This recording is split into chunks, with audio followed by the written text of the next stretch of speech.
The truck had been idling at the end of the driveway for 11 minutes. Gideon Marsh knew because he had been watching it from the moment it turned off the county road, headlights cutting through the gray October morning like something deliberate. The driver had not moved. The engine ran. And Gideon stood at the foot of the hospice driveway with his boots planted on the cracked asphalt and his hands loose at his sides, and he did not move either. Behind him, through the double-glass doors, a woman was dying. She had been dying for 19 days, and the truck outside, with its chrome hook folded against the frame and the name of a finance company stenciled in block letters on the door, had been sent to collect the vehicle registered in her name before she was finished. Gideon had come home to Durant, Tennessee for the first time in 4 years. He had not come home for this. Boone pressed close against his left leg. 78 pounds of German shepherd, with a sable coat going dark at the shoulders. And the dog's ears were forward, reading the truck the way Gideon was reading it. Not growling, not yet, just watching, with that particular stillness that meant he had already made a decision about something and was waiting for Gideon to catch up. If this is the kind of story that stays with you, go ahead and subscribe. A lot of people find these and never come back, and that's their loss. Hit the bell if you want the next one when it drops. The truck's window came down about 3 inches. A pair of eyes looked out. Then the window went back up. Gideon did not move. He was 41 years old, broad through the chest and shoulders in the way that comes from 2 decades of actual work rather than a gym, with dark hair gone salt at the temples and a jaw that had been broken once and set slightly wrong. His face carried the particular weathering of a man who had spent long stretches outdoors in places where the weather did not care whether he survived it. He wore the same canvas jacket he'd had since the last deployment, faded olive, and his boots were the kind that had been re-soled twice because the uppers were still good. He had driven 14 hours from a job site in Western Virginia after his mother's neighbor called. The call lasted 45 seconds. The neighbor, a retired schoolteacher named Corinne Beasley, had said only what she needed to say. Vera Marsh was in Millhaven Hospice, had been there going on 3 weeks, and nobody from the family had come yet. Then Corinne had waited, very quietly, for whatever Gideon would say. He'd said he was on his way. That had been 2 days ago.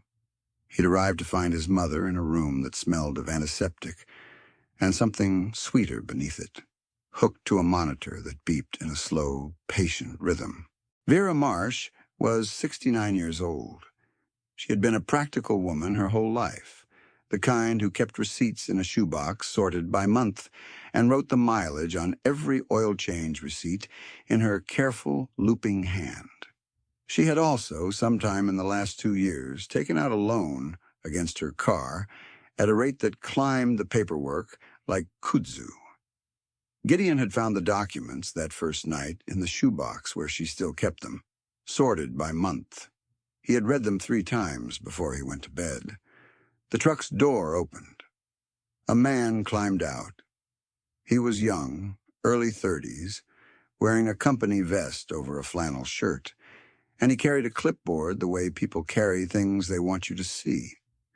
He walked up the driveway with the particular studied casualness of someone doing a job he had practiced seeming comfortable with. Boone's ears tilted forward another degree. His weight shifted almost imperceptibly toward the man's direction. "Sir." The man stopped about 8 feet away. "I'm going to need to get past you." "You're not going to," Gideon said. The man glanced down at the clipboard. "This is a lawful repossession order for a vehicle registered to Vera, a 2019 Chevy Malibu, currently parked in the lot." He pointed past Gideon toward the far end of the hospice parking area, where Gideon's mother's car sat next to his own truck. "I have all the paperwork." "I don't doubt it," Gideon said. "Then you understand, I have the legal right." I understand you believe that, Gideon said. I'd like you to wait. The man looked at him for a moment, then back at his clipboard. How long? Gideon didn't answer right away. He looked down at Boone, who was still watching the young man with calm attention. The dog had decided something already. Whatever it was, Gideon trusted it.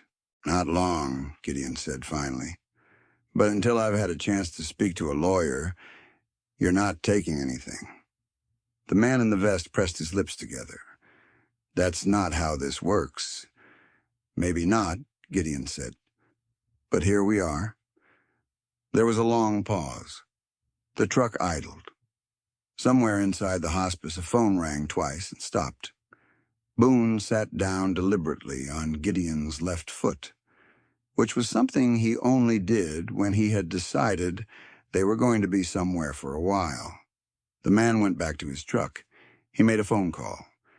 Gideon watched him through the windshield, talking to someone on the other end, gesturing once at the driveway. Then he sat there. Gideon went inside to see his mother. Vera had not been a large woman, even in her full health, and the bed made her seem smaller still, but her hands were the same as he remembered, broad and competent. The hands of a woman who had run a household and a part-time alterations business for 30 years out of a room off the kitchen. She was not fully conscious, but when Gideon sat down beside her and put his hand over hers, she turned her head toward him in a way that made him think she knew. He sat there for a long time. The nurse who came in to check the monitor was a woman in her 40s named Priscilla, with close-cropped hair and a quiet way of moving. She glanced at Boone, who had settled under Vera's bed, and said nothing about the dog. "Is there someone I can call about the car situation?" Gideon asked her. Priscilla set down her chart. She looked at him carefully. "What car situation?" he told her. She looked toward the window for a moment, as if she could see the driveway from there. "There's a legal aid office on Hendrick Street," she said. "A woman named Paula Greer. She's helped patients here before, with things like this." She paused. "I'll write down the number." "I'd appreciate that," Gideon said. Priscilla wrote it on the back of a disposable glove wrapper and left it on the bedside table, which was not something in the training manual, and both of them knew it. He called Paula Greer from the parking lot, standing 20 feet from the repo truck, which was still there. The call went to voicemail. He left a message that was more coherent than he felt. He gave his mother's name, the hospice address, the name of the finance company on the truck door, and the loan terms as he understood them from the documents. He said he'd be at the hospice for the foreseeable future and could be reached any time. He went back to the driveway. The young man in the vest got out of the truck again, this time without the clipboard. "Look," he said, "I get it, I do. But my dispatcher says if you won't move, I need to call the sheriff." "That's fine," Gideon said. "This will not go well for you." Gideon looked at him steadily. "Son, I have stood in places considerably worse than a hospice driveway. Call whoever you need to call." The man went back to his truck. The call to the sheriff's department produced a deputy named Harlan Swick about 40 minutes later. A thin man in his late 30s who drove up in a cruiser and got out looking like he had been hoping for a different afternoon. He looked at the repo truck. He looked at Gideon. He looked at Boone. "You want to tell me what's happening here?" he said. Gideon told him. Calmly, with dates and dollar figures. The loan, the terms, the rate that had climbed from 18% to a number he didn't care to repeat. His mother's condition. The fact that she was in the building right now and had been for 19 days. The fact that he had left a message with a legal aid attorney and was waiting for a call back.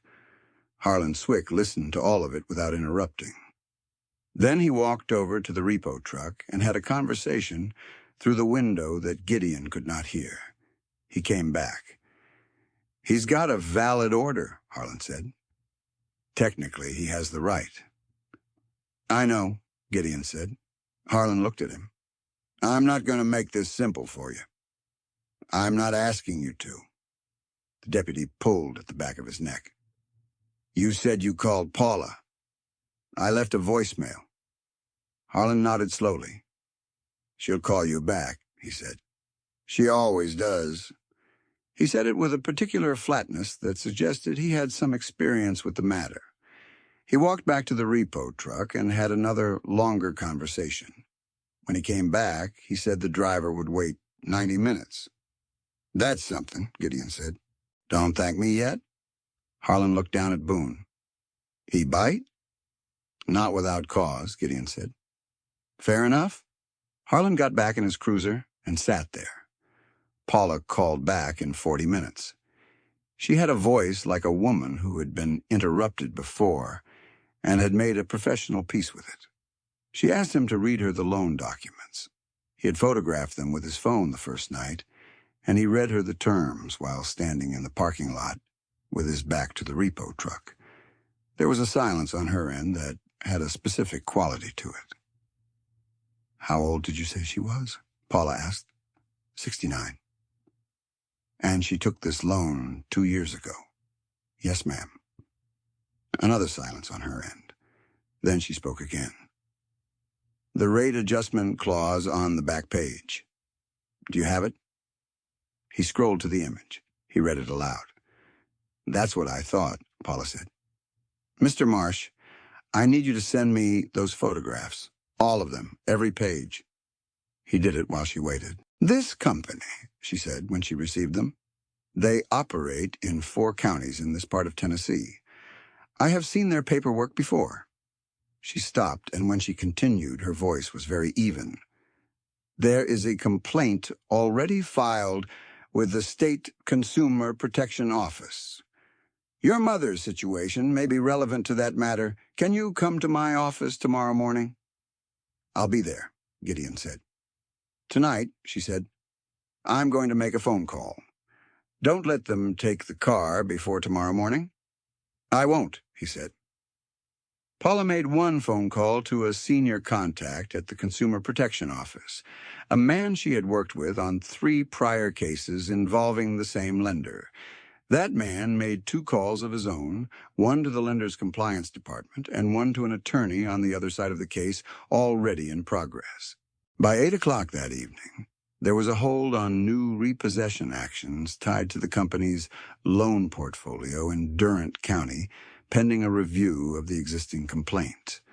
The repo truck left at 6:15. Gideon watched it go from the driveway. Boone sat beside him, ears still forward, tracking the truck until it turned off the county road and disappeared. Then the dog looked up at him and exhaled through his nose in a long, measured breath that meant something was over. They went inside. The hospice was quieter at this hour, its hallways lit by the low amber of the wall sconces, the nursing staff moving between rooms with the particular unhurried efficiency of people who had learned not to hurry. Gideon went to his mother's room and sat down, and the room was the same as it had been all day, the monitor beeping, the oxygen feeding its thin line, the blanket pulled to her shoulders. He looked at her hands again. The knuckles were more pronounced than he remembered. The wedding ring she had never taken off had worked itself looser on her finger over the years. He reached out and straightened the blanket at her shoulder, which did not need straightening. Boone settled under the bed again. Gideon pulled the chair closer and leaned his elbows on his knees and was still for a while.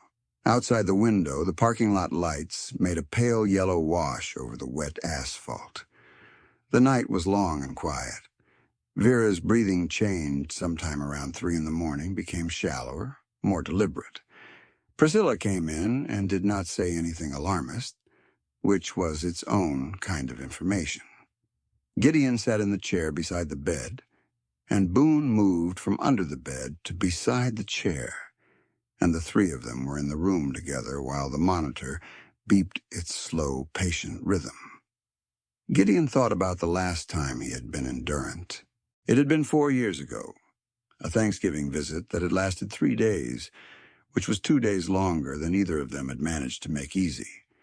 He had been between assignments, restless and bad at sitting still, and his mother had watched him from across the dinner table with an expression he had not been able to name then. He could name it now. She had been afraid he would leave again before she had finished looking at him. He had left on the second evening. He sat with that for a while in the hospice room, in the dark, with the monitor and the rain that had started against the window. He had been moving since he was 22 years old. First the Corps, then the years after the Corps, job sites that needed a man who could manage difficult logistics in difficult conditions, contracts that took him to places he would not have visited otherwise. He had told himself that work was the point. There were weeks when he almost believed it. The truth was simpler and less flattering. He was easier in motion than he was in stillness.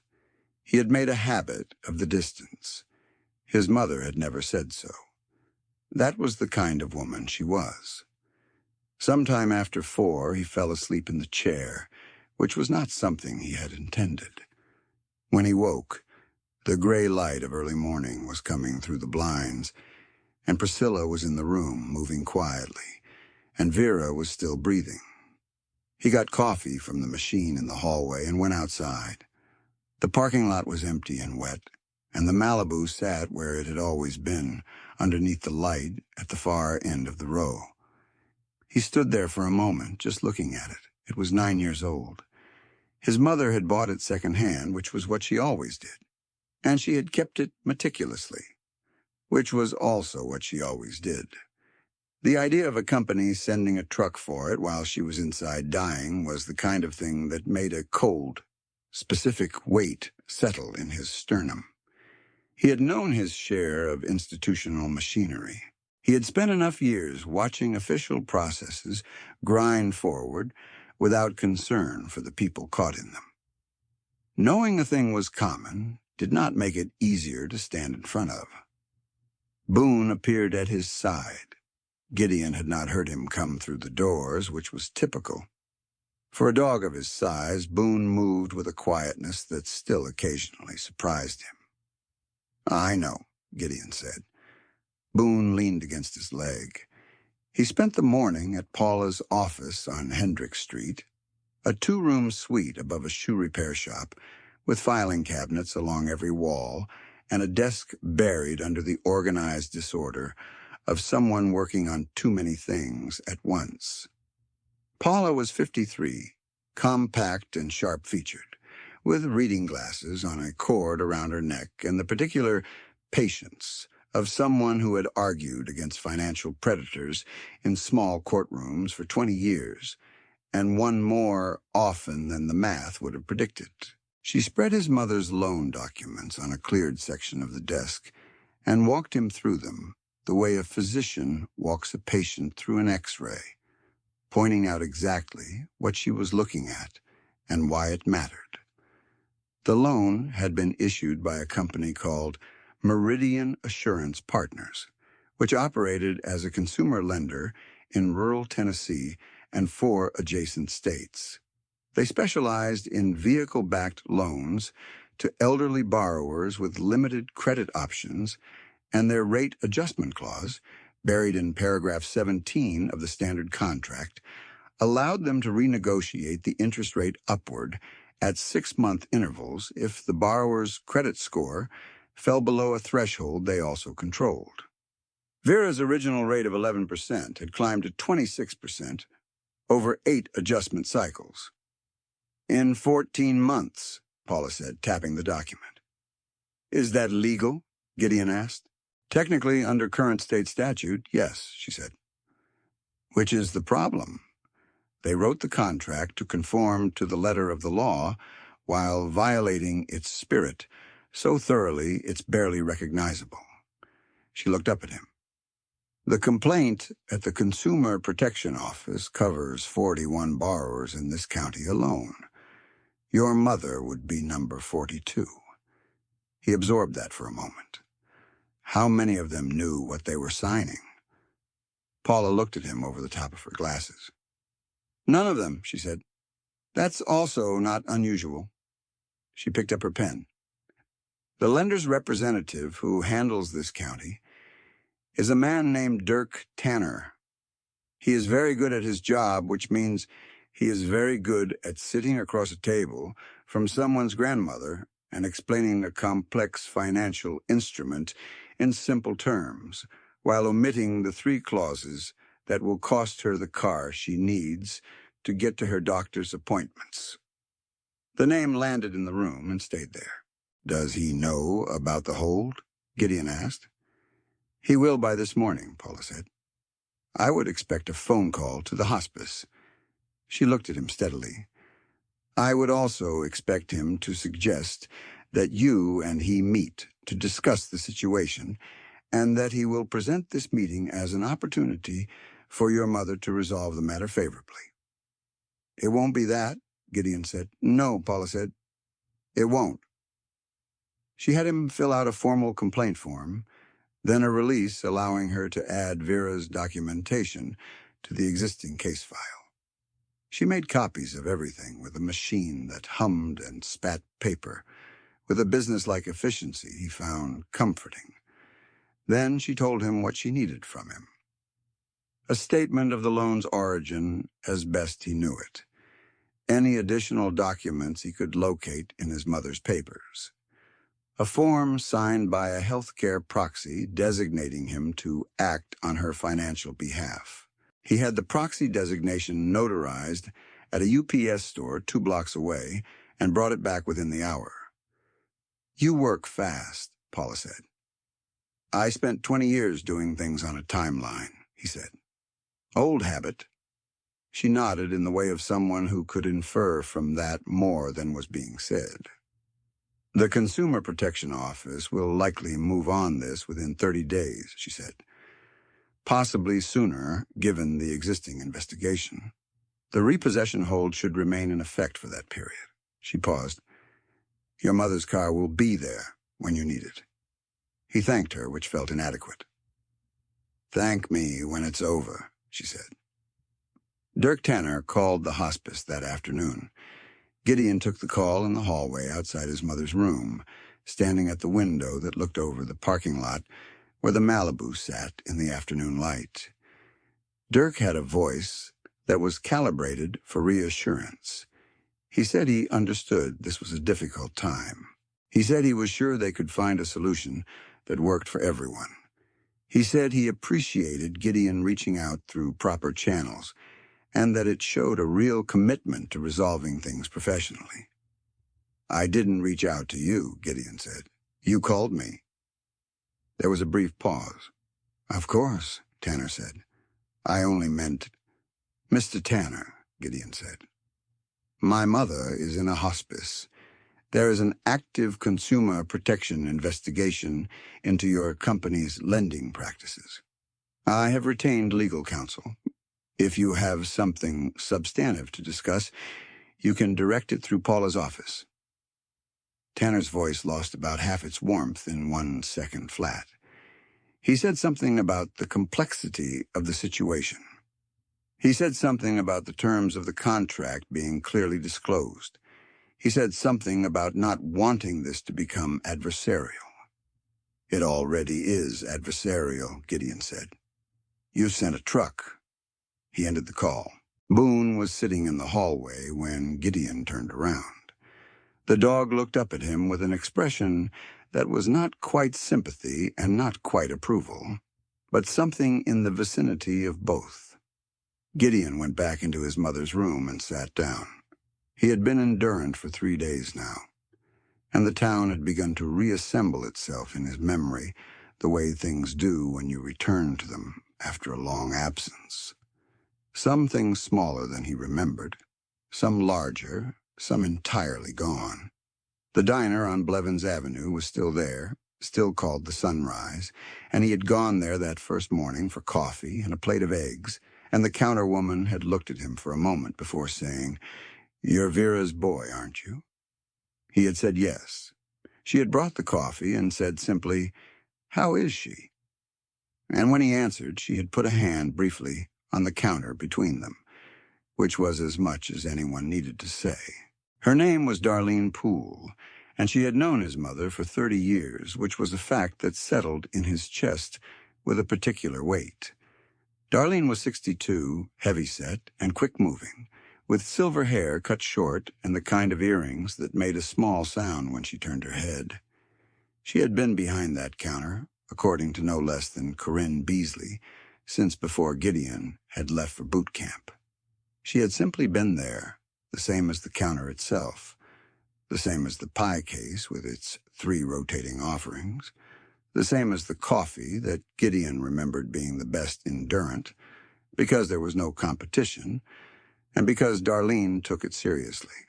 She had brought the coffee and rested her hand briefly on the counter between them, and he had understood without being told that his mother had sat in this same spot and talked to this woman about what was happening, or at least part of what was happening, because Darlene's expression, when he answered her question, had been the expression of someone who already knew the shape of bad news and was confirming its details. Durant was the kind of town where people knew each other for 30 years. He had not stayed long enough anywhere in his adult life for that to happen. There were things he had not understood about his mother until he started going through her papers. She had managed the alterations business until 3 years ago, when her eyes had started making close work difficult. She had taken the vehicle loan 18 months before that, when the business was still running and the numbers had probably seemed manageable. She had not told anyone. That was also what she was like. She had carried it alone because she had always carried things alone, because her husband had died when Gideon was 19, and her son had left, and there was no one else to help carry it. He sat with that for a long time in the quiet of her room. On the 4th morning, Corinne came. She was 71, a small woman with white hair and the upright posture of someone who had spent decades in front of a classroom, and she came through the hospice door carrying a covered dish and a paper grocery bag, and the particular composure of a woman who has decided that practical help is the only kind worth giving. She stopped when she saw Gideon, looked him over with the assessing eye of someone who had known him as a teenager, and said, "You look like you haven't slept." "Some," he said. "That's not the same thing." She handed him the covered dish. "Put that in the refrigerator they have in the family room, and tell me what's happening with the car." He told her, standing in the hallway with the covered dish in his hands. She listened with her arms folded and her expression level, and when he got to Paula's name, she nodded once, like a name she knew. "She helped the Hargrove family last year," Corinne said. "Similar situation." "Different company," Gideon said. "Same playbook," Corinne said. "They find people who need money and can't read the fine print and have nobody checking on them." She said it without anger, which made it land harder. "Your mother mentioned the loan. Once. About a year ago, she said she had gotten behind, that it was being handled. I should have pushed harder." "You didn't know," Gideon said. Corinne looked at him. "Neither did you," she said. "That's a different conversation." They ate the food she had brought in the family room, he and Corinne, and the nurses who wandered through, and Boone lay under the table and accepted a piece of cornbread from Corinne with the careful dignity of a dog who knew he was being offered something and intended to receive it properly. Corinne watched the dog take the bread and said, without looking up, "She talked about you, you know, more than you'd think." Gideon didn't say anything. "She kept a photograph," Corinne said. "From your last visit. She had it in a frame on the mantel." He set down his fork. "I'm not telling you this to make you feel bad," Corinne said. "I'm telling you because I think you should know she wasn't lonely in the way you might be thinking. She had people. She had the church And the neighborhood, and me, and Darlene at the diner. She was not isolated. But there are things that neighbors can't do and church people can't do. She looked at him directly. She needed her son. It was the plainest sentence he'd heard in years. He sat with it, the way you sit with something that has already hit and you're just waiting for the full extent of it to arrive. I know, he said. Corinne put her fork down too. What do you do now? After. I don't know yet, he said. She looked at him for a long moment. The house is still there, she said. She paid it off 12 years ago. Whatever else they came after, they didn't get the house. He thought about the house on Millwood Court, the white aluminum siding, the dogwood in the yard that his mother watered by hand every dry summer. He thought about the shoebox of receipts sorted by month. He thought about the photograph she had kept on the mantel. The roof needs work, Corinne said. Your mother mentioned it last spring. I've done roofs, he said. Corinne picked up her fork again. I know you have, she said. Paula called on the 6th day with news that came in 3 parts. The first part was that the Consumer Protection Office had accelerated the Meridian Assurance Partners investigation based on the documentation in Vera's file, which had provided a complete paper trail of the rate adjustment cycle that other complainants had only partially documented. A staff attorney at the office had reviewed the adjustment clause and was preparing a formal finding. The second part was that Dirk had been placed on administrative leave by the company's regional office in the 3 days since the repossession hold. He had not been fired, Paula said. He was on leave. She said this in the tone of someone who understood the distinction. The third part was that the hold on the loan had been converted, pending the investigation's conclusion, into an agreement to freeze the interest at the rate in effect on the date the complaint was filed, which was the rate from the cycle before last. This did not erase what Vera owed. It stopped the climb, at least. Is that enough? Gideon asked. It's the beginning of enough, Paula said. There's more work to do. But the vehicle is not at risk. He told Priscilla, who was charting at the nurse's station. She looked up and said simply, Good. That was all she said, with a finality that suggested she had seen too many families sitting in the parking lot watching trucks that came at bad times. Vera died on the 9th morning, a Tuesday, with rain on the window again and the monitor going flat in a way that was not alarming but was the end of something. Gideon was in the chair beside her. Boone had moved to the foot of the bed sometime in the night, which he had never done in the days before, and was lying there with his chin on his paws when the breathing stopped. Gideon sat there for a long time after. Priscilla came in after a few minutes. She did not rush through the necessary things. When she was done, she put a hand briefly on Gideon's shoulder, which was the second time in 9 days that someone had made that particular gesture, and meant it. And it felt both times like something he had not expected to need. He drove to the house on Millwood Court that afternoon. He had the key from the neighbor's key box, which his mother had left there for emergencies. And that was what this was. The house smelled of the specific absence of a person. He had encountered that smell before, in other circumstances, and it did not get less particular. The furniture was where he remembered it. The kitchen was clean and orderly. The mantel in the front room held the photograph Corinne had mentioned. Gideon, standing in the front yard at Thanksgiving 4 years ago, looking slightly to the left of the camera, with the light coming through the dogwood the way it does in late November. He was looking toward the car. He had not remembered that. He had been looking toward the driveway. He set the photograph down and stood in the front room for a while. Boone moved through the house slowly, stopping at each room's doorway, taking it in. He did this with a deliberateness that felt considered.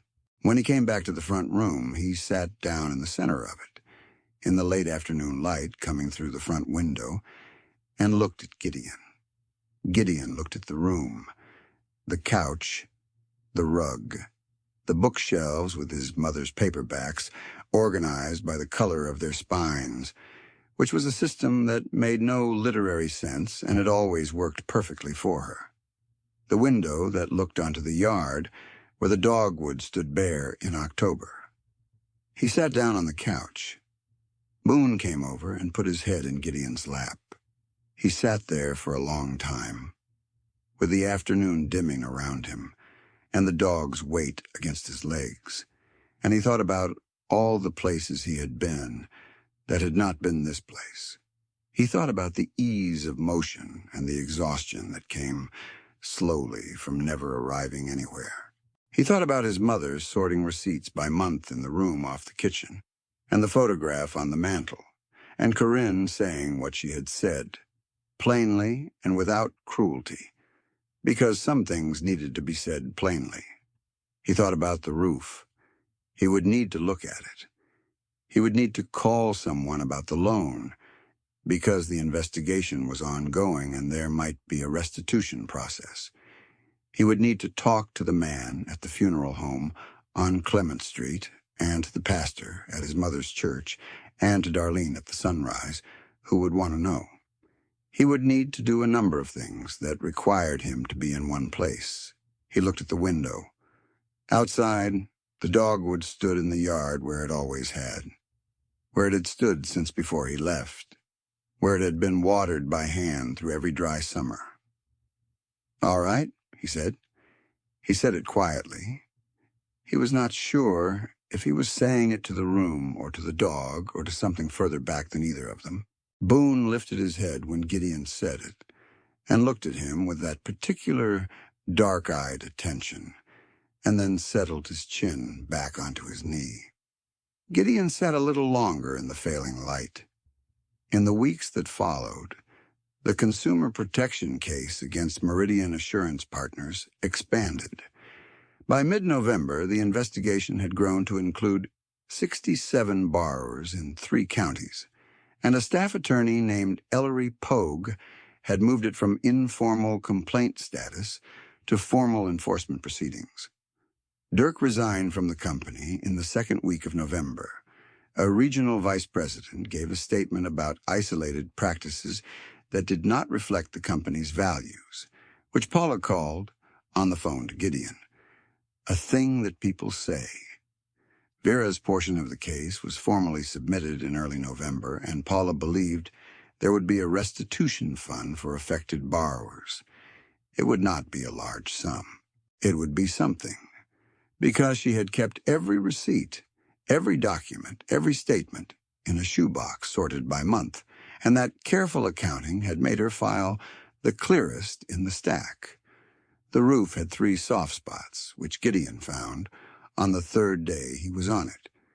He had started at the peak and worked down, pressing the decking with the heel of his hand at each joist, reading what was underneath. 2 of the soft spots were over the back bedroom, and 1 was at the corner by the chimney, where the flashing had lifted and let water work its way in through the previous 2 winters. He could see the water darkening on the interior ceiling when he went back down and stood in the back hallway and looked up. He drove to the Builder's Supply on Route 9 and came back with decking boards and felt paper and shingles matched as close as he could get to the existing color, which was not very close but would do. He replaced the decking, set the felt, and laid the new shingles in the cold November air with the kind of focus that physical work allows, the mind going quiet while the hands move. Boone sat in the yard below and watched him, occasionally shifting position to keep Gideon in sight as he moved along the slope. Corinne came by on the Saturday he finished. She stood in the backyard and looked at the new section of roof, pale in comparison to the weathered rest, and nodded once. "Matches the color well enough," Gideon said. "It will fade," she said. "Give it a season." He came down the ladder. He was aware that this conversation was about something larger than shingles. "I'm going to stay," he said. For a while, I need to see the estate through, and the case, and there's work to do on the house. Corinne looked at him. For a while, she said, with the exact inflection of a woman pointing out a particular word choice. He thought about the shoebox. He thought about the photograph. He thought about sitting on his mother's couch in the October dark, with a dog's head in his lap and saying, to no one in particular, all right. For longer than a while, he said. Corinne looked at the yard for a moment. The dogwood was bare. There was frost on the grass at the edge of the bed, where his mother had planted bulbs years ago that would come back in the spring. They would come back whether anyone was here to see them or not. That was the kind of thing they did. The church does a supper on the third Thursday, she said. Your mother never missed it. I'll be there, he said. She went home. He stood in the yard for a while in the cold, and Boone stood beside him, and they looked at the house with its new shingles on the back section, and the dogwood and the frost on the grass. Not every homecoming is a grand arrival. Some of them are quiet returns to a place you left too soon, and you come back not because everything is waiting for you, but because you finally understand that waiting was never the point. The point was staying. The point was being the kind of person who is where they are supposed to be, doing the work that is in front of them, even when the work is hard and the light is going, and there is no one watching but a dog who already knew. Your mother is keeping a photograph of you. Someone in your town knows your name and asks about you when you're gone. The house still stands. The dogwood is still there. Whatever you left behind, some of it waited. If any part of this found you where you needed to find it, stay close to the stories. There are more coming. May the people you love know that you are staying. May the place you belong to know that you are back. And may God bless you and keep you and bring you home. Boone pressed his side against Gideon's leg in the cold yard, and Gideon put his hand on the dog's back, and they stood there together until the light was fully gone.